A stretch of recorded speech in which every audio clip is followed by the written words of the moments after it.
This is the Mercedes F700, and it's a highly stylized version of what a future S-Class could look like. We've got the suicide doors, the very exotic interior, and by the way, this seat can rotate completely 180 degrees to face a big video display. In front, it has exotic instrumentation with an all-electronic dashboard, no dials or gauges here.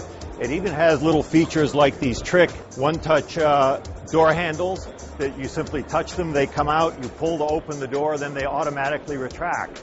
But on top of all this techno eye candy, the key feature of this car is under the hood. What we have here, and you can't see much of it because it's all covered up, is what Mercedes calls the D's Auto engine. D's for diesel and Auto for auto cycle, which is the conventional gasoline engine. And what this really is what the rest of the industry calls an HCCI engine, homogeneous charge compression ignition. At high power settings and high RPM, it operates like a conventional gasoline engine.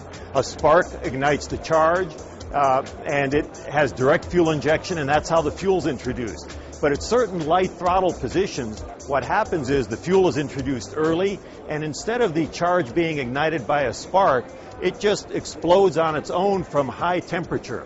That's a very, very efficient cycle, and it allows a gasoline engine to develop nearly diesel engine fuel economy.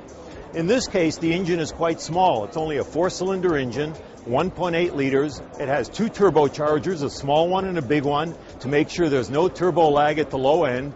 But it generates 238 horsepower, which is enough horsepower to motivate this large car at acceptable levels of performance, and can produce 40 miles per gallon at the same time. It's a wonderful combination of performance and fuel economy, but it's still not quite ready to go.